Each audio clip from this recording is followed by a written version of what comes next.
Long before the sun rises over the highlands of Ethiopia on January 7th, voices are already rising in song. Across hills and valleys, across towns and remote villages, the sound of worship flows like a river through the darkness. White-robed pilgrims, wrapped in woven shawls and centuries of tradition, walk barefoot toward ancient churches, lanterns flickering in hand. This is not just the start of another day. This is Ganna Christmas in Ethiopia, and it is one of the most sacred mornings of the year. Unlike the Western Christmas, marked by consumer lights and early December anticipation, Ganna begins in silence and ends in reverence. It is celebrated not on December 25th, but on January 7th. Following the Julian calendar, still used by the Ethiopian Orthodox Church, one of the oldest Christian traditions in the world, and this difference in date is not a quirk, it is a marker of deep spiritual continuity, a thread woven back through millennia of belief. To walk through Ethiopia on Christmas morning is to walk through time. In the city of Lalibela, pilgrims descend into 11th century rock-hewn churches, carved into the earth as if planted there by the hands of angels. In Gondor and Aksum, the faithful gather in stone cathedrals and open courtyards. In the countryside, under trees, or beside rivers, worship begins wherever people gather. The church is not just a building, but a body. This is a Christmas defined by faith, not festivity. There are no presents under trees. There are no commercial jingles. Instead, there is fasting. There is prayer. There is song. There's the profound sense of being part of something eternal.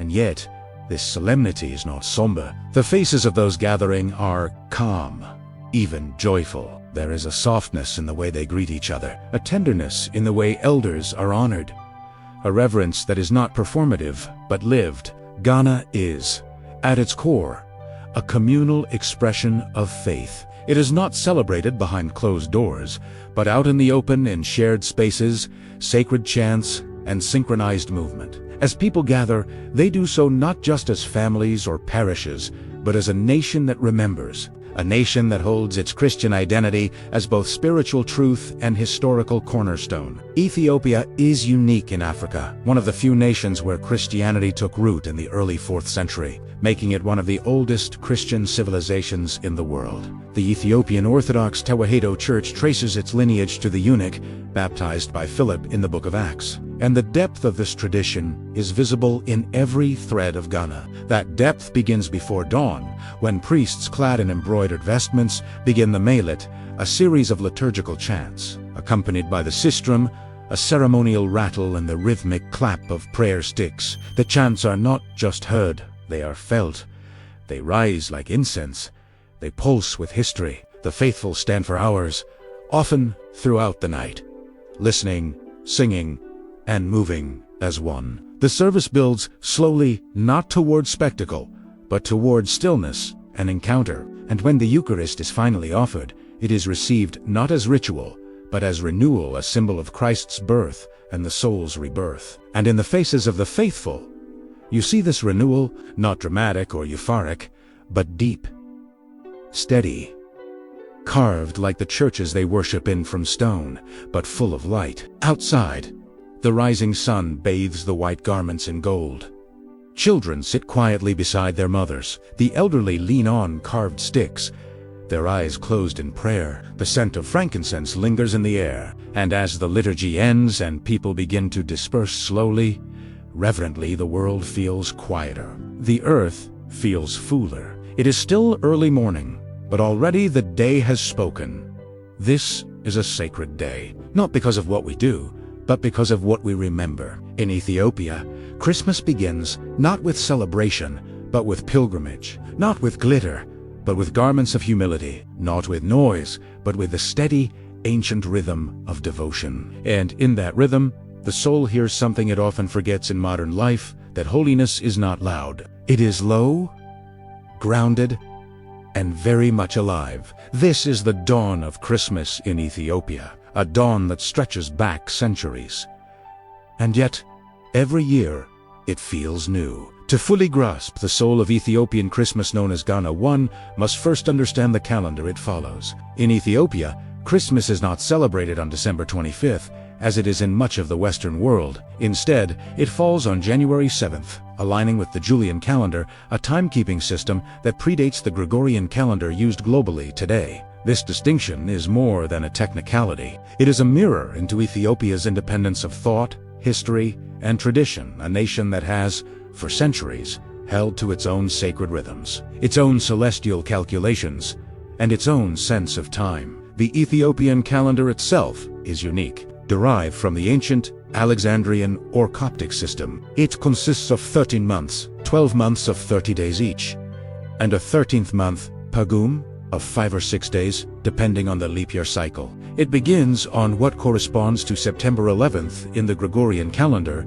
and lags behind the Western calendar by about 7 to 8 years. So while much of the world has already packed away its Christmas lights by early January, Ethiopia is just welcoming the season's peak, not as an afterthought, but as the culmination of a spiritual journey that began weeks, even months before.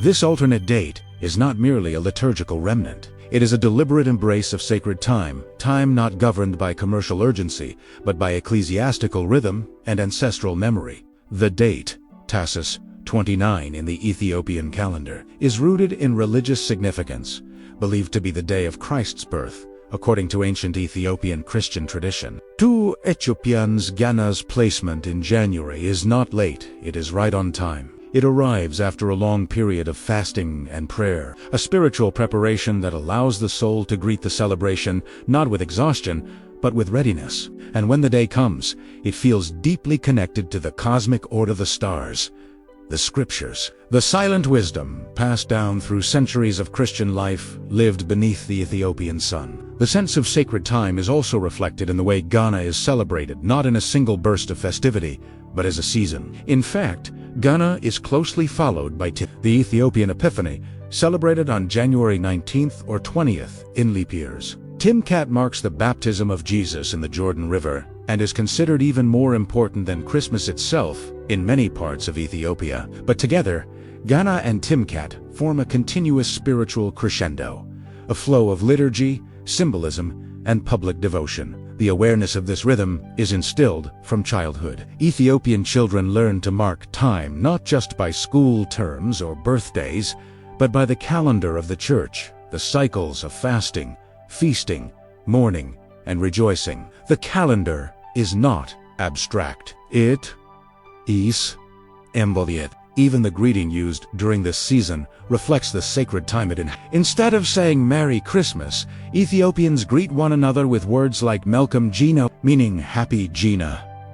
Gina being another name for the holiday, the word itself echoes with ancient meaning, invoking joy that is not loud, but holy. This connection to a different calendar also offers a quiet gift: distance from global consumerism. While December in many parts of the world is overwhelmed by shopping, advertising, and deadlines, Ethiopia prepares for Christmas in prayer, simplicity, and community. The streets are not drenched in neon.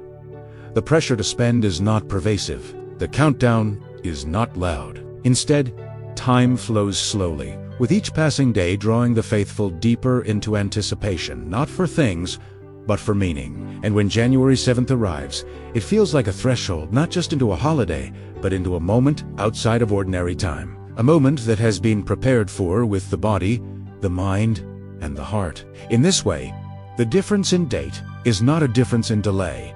It is a difference in depth. For Ethiopians, Ganna comes not when the world says it should, but when God's time says it must. And that quiet faithfulness, that keeping of time on sacred terms, is one of the most beautiful aspects of Christmas in Ethiopia.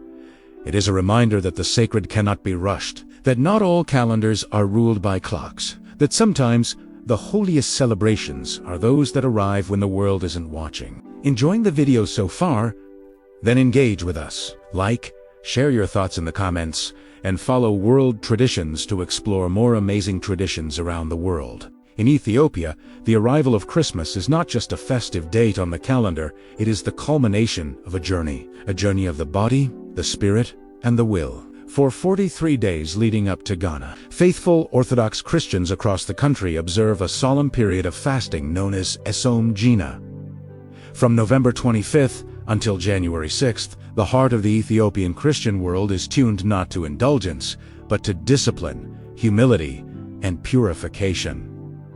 This is not a symbolic fast. It is full.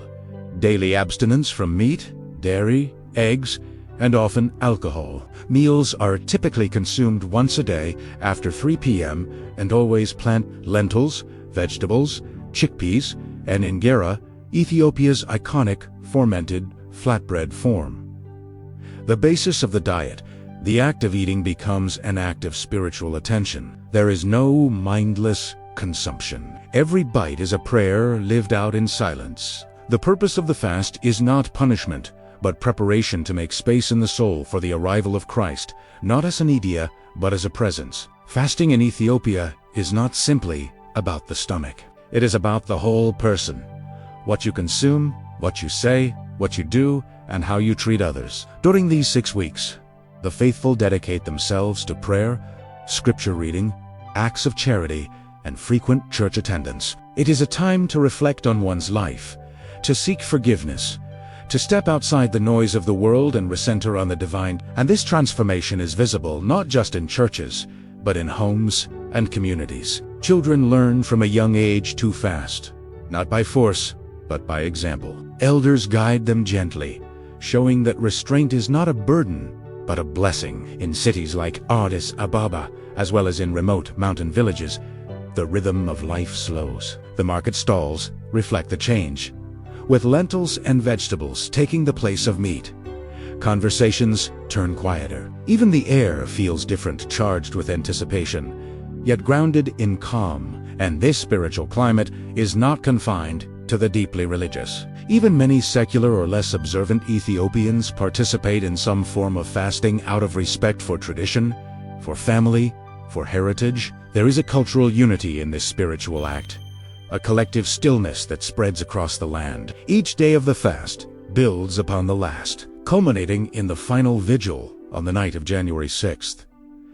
That evening, churches begin to fill with worshipers, many of whom have walked for hours, barefoot, in silence. They arrive dressed in netela, the traditional white cotton shawl, not just as clothing, but as a symbol of purity, equality, and humility. The vigil service stretches through the night. It is long, yes, but to those who have fasted and prepared, it is not a hardship. It is a homecoming. The body, emptied of excess, is now receptive. The spirit, trained in patience, is now awake. And when the liturgy reaches its height, when the priest announces the birth of Christ, the church becomes alive. Bells ring. Candles are raised. Voices break into joyous chants. And the fast, after 43 days, comes to its end not in indulgence, but in feasting with gratitude. But what makes Ethiopian fasting so profound is not just its rigor, but its grace. There is no pride in endurance, no boasting of sacrifice. Fasting is done quietly, even gently, a private offering that becomes a shared language of longing. It is a reminder that true celebration is only possible when one has emptied oneself of noise, of ego, of distraction. Only then can the joy of Christmas be received, not as noise, but as nourishment. Because in Ethiopia, the feast is not the point. The fast is the path, and those who walk it together arrive at Ganna not just with clean hands, but with open hearts. In the early hours of January 7th, long before the sun has touched the jagged highlands or the sprawling valleys of Ethiopia, the churches come alive. From rock-hewn sanctuaries in Lalibela to ancient cathedrals in Aksum, from simple rural chapels to grand basilicas in Addis Ababa, the Ethiopian Orthodox faithful gather in luminous numbers, not merely to observe, but to enter the mystery. Christmas in Ethiopia, or Ganna, is not a quiet holiday. It is solemn, yes, but also spectacular, full of rhythm, color, movement, and deeply participatory rituals. The church becomes a kind of stage, and every member of the community plays a role in the unfolding sacred drama. As the night wears on, worshippers begin to flow toward their churches, many walking 4 miles, some arriving barefoot, guided only by the stars and the faint hum of distant hymns. Their clothing, nearly always white, is part of the ritual. The netela, a hand-woven cotton wrap, is worn draped over the shoulders or around the head, reflecting purity, humility, and renewal. In cities and villages alike, the roads fill with white, an ocean of faith. moving slowly toward its destination. Inside the churches, priests and deacons, dressed in elaborate, gold-embroidered vestments, begin the liturgy. These garments, passed down through generations, shimmer beneath the flickering candlelight, turning the space into a living icon, vibrant, mystical, timeless. But unlike Western liturgies, the Ethiopian Orthodox service is not passive. It is immersive and physical. The faithful stand, sometimes for hours, as chants are sung, incense is swung, and sacred rhythms unfold. The church music is ancient, passed down orally through the zima, the traditional liturgical chant system. Accompanied by drums, kibero, and sistra sacred rattles, the chants rise and fall in a trance-like cadence. The air is thick with incense. The floor shakes with movement. The worshippers sway, respond, kneel, rose, not as individuals, but as a body breathing in unison. One of the most extraordinary aspects of Ganna is how the sacred blends with the communal. This is not a performance to be watched, it is a world to be entered. Children sit at their parents' feet, wide-eyed. Elders close their eyes and hum along. The chants echo beyond the church walls, out into the surrounding streets and hills, creating a sense that the entire land is participating. And as dawn breaks, the energy swells. The culmination of the liturgy, the divine liturgy of the Eucharist, is met with jubilation. The faithful receive Holy Communion, and outside the church, people begin to embrace, to greet one another, to smile. The long fast has ended. The day of joy has come. But the celebration doesn't stop at the church doors. In many places, especially in the north, the liturgy is followed by outdoor processions. Priests carry elaborately adorned tablets, replicas of the Ark of the Covenant on their heads, hidden under silk cloths. These are the holiest objects of the Ethiopian Church, and their movement through the community is a reenactment of sacred journeying. Drums beat in a steady rhythm. Choristers sing and dance in formation. Crowds follow, chanting, waving, greenery, clapping in time. It's not chaotic, it's choreographed by centuries of tradition and infused with deep reverence. In Lalibela, where the medieval rock churches are carved into the earth, thousands gather for an almost otherworldly experience. The sight of a candlelit service taking place inside stone cathedrals sunk deep into the ground is one of the most hauntingly beautiful religious scenes on earth. Some pilgrims have walked for days to be here. Many sleep under trees or on the stone steps of the churches, wrapped in shawls, waiting for the first chant of the liturgy. In urban centers, these processions become large public events, drawing not only the faithful, but also curious onlookers, tourists, and families. While the spiritual center remains the same, the celebration becomes a tapestry of old and new, of devotion and cultural pride. And even in the smallest villages, Ganna is public and participatory. The entire community comes out. Drummers from nearby parishes join forces. Children form dance circles. Elders sit and watch, nodding in approval. The church becomes not just a place of worship, but a pillar of collective identity. Because in Ethiopia, Ganna is not just a religious celebration, it is a reaffirmation of who the people are. It connects modern Ethiopians to their ancestors, to their land, to their rituals, and to the ancient promise of light in the darkness. And it reminds all who participate. Christmas is not merely a story remembered. It is a mystery relived through footsteps, through voices, through the sacred choreography of a people in rhythm with their God. In Ethiopia, white is more than a color.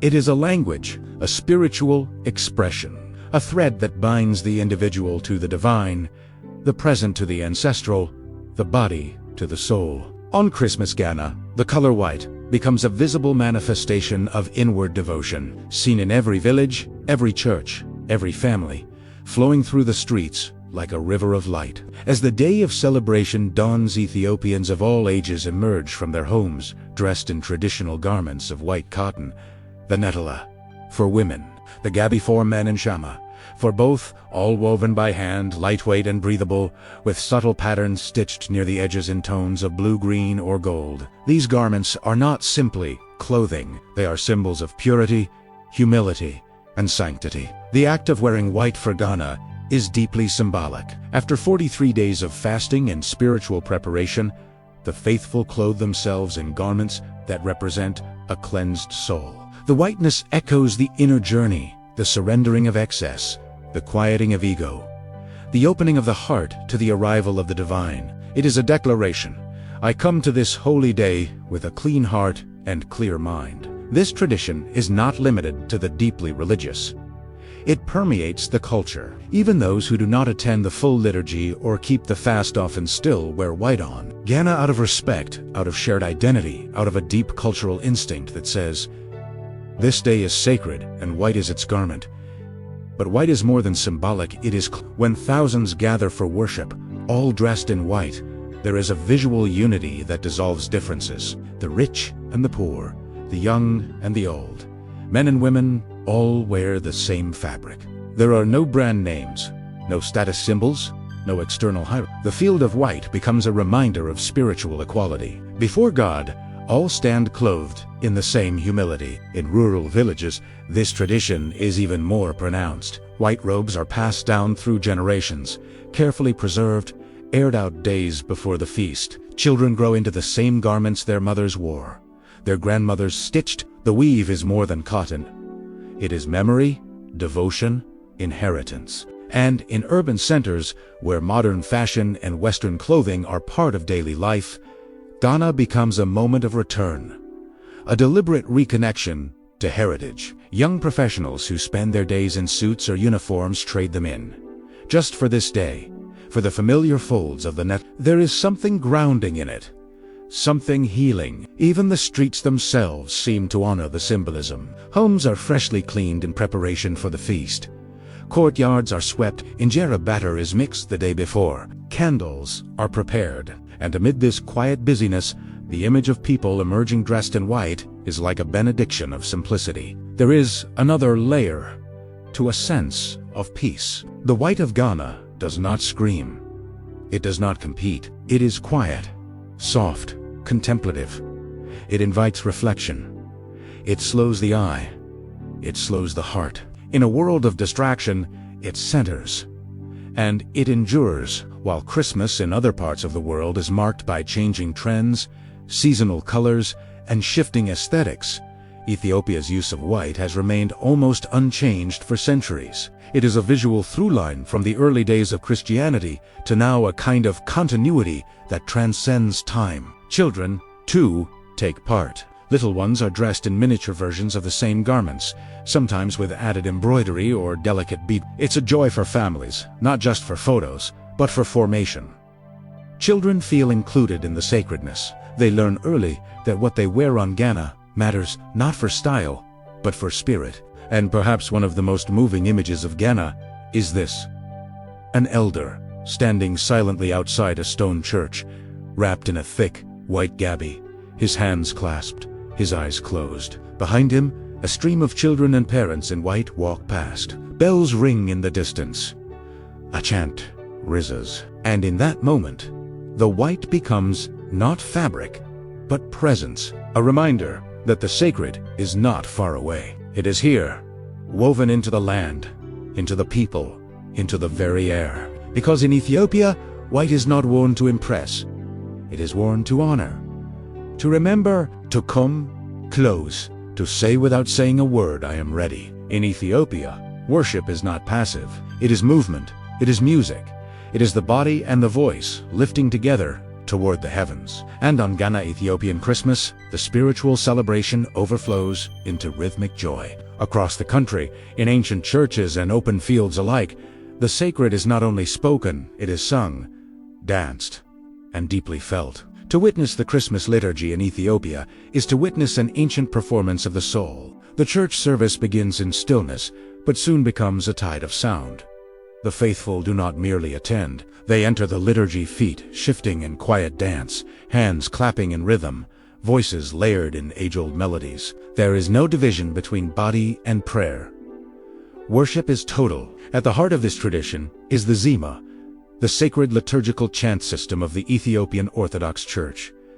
These chants are not improvised. They are passed down orally, meticulously preserved, each one carrying centuries of devotion. They are sung in Ge'ez, an ancient liturgical language no longer spoken conversationally, but alive in the voice of the Church, much like Latin in Roman Catholicism. The melodies rise and fall like breath, sometimes haunting, sometimes triumphant. They weave a tapestry of memory and meaning. Accompanying these chants are the sistra ceremonial rattles and the kip, a large, double-headed drum that sets the heartbeat of the gathering. The rhythm is slow and steady, designed not to excite, but to anchor. Each beat is deliberate, echoing through stone walls and open courtyards. Their drummers, often robed in red or gold, keep time as choristers move in circles, their steps synchronized to the flow of chant and drum. This movement is more than performance. It is ritual. Known as Keen and Zima dance, it is deeply symbolic, the circular steps representing eternity, the shifting patterns embodying the story of salvation. When done in unison, it becomes a visual hymn, a sacred dance passed from generation to generation. Even those not formally part of the choir often join in. Children mimic the steps. Elders tap their canes in time. The congregation sways gently, embodying the unity of worship. The whole community becomes the choir, and this spirit does not end when the service ends. In many regions, especially in the north, song and dance continue outside, turning the churchyard into a living celebration. Traditional Christmas songs, distinct from Western carols, are sung in Gs or Amharic, filled with theological depth, poetic structure, and communal meaning. One of the most iconic forms of expression during this season is the Ganna dance itself, a combination of chant, step, and antiphonal singing, sometimes performed in processions, other times in celebratory circles. The movement is not flamboyant. It is contained, reverent, and deeply rooted in monastic discipline. In rural areas, young boys form groups to play traditional Ganna games, including one that shares the same name as the holiday, a kind of hockey-like sport played with curved sticks and a wooden ball said to symbolically reenact the shepherd's joy on hearing of Christ's birth. It's a rare fusion of play and prayer, embodying the joy of the incarnation in a child's movement. Music also becomes a form of storytelling. Families gather in the evenings to sing together, especially in regions where electricity is scarce. The warmth of a fire, the aroma of incense, and the sound of voices old and young intertwining in song becomes a sacred environment where faith is taught not by instruction, but by experience. And these songs stay. They linger long after the holiday ends. Many Ethiopians can recall the specific tunes of Ganna from childhood, melodies sung by grandmothers, rhythms clapped by fathers, the deep drone of Kebro echoing across village nights. These memories become part of the heart's landscape, returning each year like an old friend. Even in cities, where modernity has changed much, the call to worship through music remains untouched. On Christmas Eve, one can walk through the neighborhoods of Addis Ababa and hear the chanting rising from churches different in sound, but united in soul. Each note a bridge to the sacred, and perhaps that is what makes the music and movement of Ethiopian Christmas so unforgettable. It is not entertainment. It is offering. It is not about skill, but sincerity. It is not background noise, but the center of everything. Because in Ethiopia, to sing is to believe. To dance is to remember. To chant is to carry the presence of God into the bones, the feet, the very air. On Ganna, every step is sacred. Every drumbeat is a heartbeat of the church. Every voice becomes part of something older, deeper, holier. This is how Ethiopia celebrates the birth of Christ, not just with words, but with worship that moves. The long journey of spiritual preparation that leads up to Ganna, the prayers, the fasting, the quiet discipline culminates not in silence, but in a joyous eruption of flavor, community, and abundance. After 43 days of abstaining from meat, dairy, and rich foods, Christmas Day in Ethiopia is a time of feasting not just for the body, but for the soul. And at the heart of this celebration is the table. The day begins, of course, with worship. But once the liturgy ends and the faithful return home, often walking back under the rising sun, the second rhythm of the day begins. The preparation of the feast. In homes across Ethiopia, fires are lit, pots are stirred. Spices fill the air. Families gather in kitchens and courtyards, each person contributing to the work that turns food into blessing. Central to this celebration is injera, the spongy, sour flatbread that serves as both plate and utensil in Ethiopian cuisine. Made from teff, an ancient grain native to the region, injera is fermented over several days, giving it its distinctive tang and soft, absorbent texture. On Ganna, it is baked fresh in every home, often in clay griddles, with women guiding the process as they've done for generations. Laid out like a canvas, the injera is then covered with the star of the Christmas meal, doro. Doro is a rich, spicy chicken stew, slow-cooked with Berber, a complex spice blend made from chili peppers, garlic, ginger, basil, fenugreek, and more. Niterkiba spiced, clarified butter, onions, and hard-boiled eggs. The preparation is meticulous. Chickens are often slaughtered at home, and traditional etiquette dictates that the bird be divided into 12 precise parts, each symbolizing one of the apostles. This dish is more than delicious, it is ceremonial. Families often prepare it in honor of guests, and on Ganna, it becomes the centerpiece of gratitude and celebration. Other dishes join the table: tibs, sautéed meat, kikalika, mild split, pea stew, atkiltwat, a mix of cabbage, carrots, and potatoes, and various lentil dishes. Vegan options, echoes of the fasting period, are included not out of necessity now, but out of tradition and hospitality. The table becomes a mosaic of memory and meaning, a blend of what was abstained from and what is now joyfully received. And of course, a number Ethiopian feast is complete without coffee, not simply as a beverage, but as a ritual. The Ethiopian coffee ceremony is a sacred art. Especially on holy days, fresh green coffee beans are roasted over charcoal, releasing a fragrance that signals the beginning of something communal. The beans are then ground by hand and brewed slowly in a jabina, a traditional clay pot with a long, elegant neck. The coffee is served in 3 rounds: abo, tona, and baraka, each cup symbolizing a deeper level of connection and blessing. Guests are seated in order of age and status. Incense is burned, and sometimes fresh grass is scattered on the floor, evoking renewal and life. Children may serve elders. Laughter fills the room. Stories are told, and time, for a little while, slows down completely. This is not hurried consumption. This is celebration as communion. In many villages, food is also shared across homes. Neighbors exchange plates of doro, send injera to relatives, or bring coffee to those who are elderly or unable to cook. The joy of the feast extends beyond individual households. It is a communal act of generosity. For Ethiopians living in the diaspora in Europe, the US, or other parts of Africa, this meal becomes a thread back to home. They may not have the same clay griddles or access to fresh teff, but they will find a way to make doro. They will gather family, burn incense, play the old chants, and raise coffee cups to remember that Ganna lives in them wherever they are. And even in urban areas where fast food and global trends have crept in, the Ganna feast remains untouched. It is sacred. It is a story retold in spice and heat. A story of waiting, fasting, and then together rejoicing. The beauty of the Ganna meal is that it's not about indulgence. It's about restoration.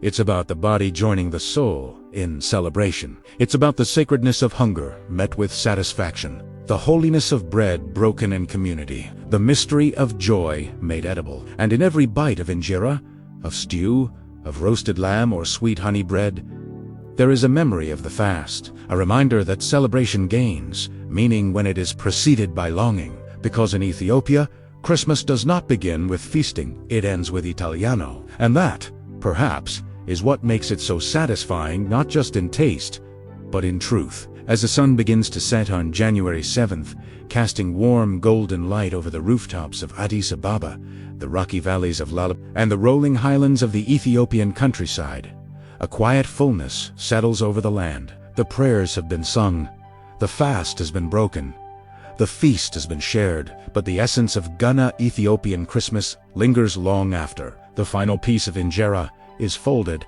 and the last coffee cup is emptied. Because in Ethiopia, Christmas is more than a day. It is an anchor of identity, a mirror of faith, and a living legacy that reaches back thousands of years and continues to shape hearts, families, and futures. For Ethiopian Christians, Ganna is not merely a cultural tradition or even a religious obligation. It is a spiritual inheritance, one passed down through generations, not just in words, but in rhythm, in ritual, in fabric, in food, and in shared silence. It is a way of saying, without saying, this is who we are. That identity is rooted in an ancient claim that Ethiopia was among the first nations to embrace Christianity. Long before churches dotted Europe, faith had taken root in the Ethiopian soil, nurtured by saints, monks, and monarchs who believed that Christ was not just a figure from far away, but a presence within. The Ethiopian Orthodox Tewahedo Church, with its own canon of scripture, its own liturgical calendar, and its distinct theology, stands as a testimony to that early, independent embrace of the Christian story. And it is within this context that Ganna unfolds not borrowed, but born heir, not imitated, but deeply indigenous. This connection to place is profound. In Lalibela, the churches carved into the earth feel like echoes of faith made permanent. In Oxum, where the Ark of the Covenant is said to rest, the spiritual weight of history hums beneath the stones. Even in the humblest village chapel, there is a sense that the prayers offered on Ganna are joining a river of devotion that has never stopped flowing. But Ganna is not just a celebration of the past, it is a promise to the future. In every child who learns the steps of the sacred dance, who listens to the Jiyas chant, who helps prepare the doro, or who lights a candle for the midnight vigil, there is a transfer taking place, a transmission of memory and meaning. The rituals are not relics. They are instructions in how to live, in how to belong, in how to center the divine amid the distractions of the world, and this legacy is not limited to Ethiopia's borders. Across the Ethiopian diaspora, in cities like Washington, D.C., London, Toronto, and Stockholm, the celebration of Ganna becomes a bridge to homeland and heritage. Churches are packed on January 7th. White garments appear on snowy streets. Coffee ceremonies are recreated in apartments. Doro is shared across oceans. And in these moments, identity is not lost in distance. It is reaffirmed. For those far from home, Ganna becomes a spiritual homecoming. It reminds them that faith is portable, that culture lives in the body. That memory can be cooked, sung, and passed from hand to hand, no matter the passport, the time zone, or the language. And this resilience of identity matters especially in a world where so much is transient. Ganna teaches something countercultural, that joy can be quiet, that holiness can be humble, that to remember well is to live deeply. It teaches that community is not just social, it is sacred, that clothing can carry meaning, that food can be prayer. That time can be slowed down into something sacred. Even the sequence of Ganna fasting, 10 fasting, silence, then singing, darkness, then light, is a parable. It reminds the faithful that spiritual growth requires both discipline and celebration, that true joy is birthed from longing, that presence matters more than performance. And in a world often driven by individualism, Ganna insists on the communal, on shared mornings in churches without pews, on meals where no one eats alone, on dances where no one stands still, on traditions that belong not to one person, but to a people. This is what makes Ganna enduring. It is not flashy. It is not trending. It does not need reinvention, because it speaks to something older than fashion, deeper than noise, truer than convenience. It speaks to faith that remembers, to identity that endures, to community that carries. And in doing so, it offers not just a holiday but a way of being, one that refuses to forget, that chooses reverence over rush, and that calls its people year after year back to the place where the sacred begins. If you enjoyed the video, help us keep the channel going. Like, share your thoughts, and follow World Traditions so we can keep showcasing traditions from around the world.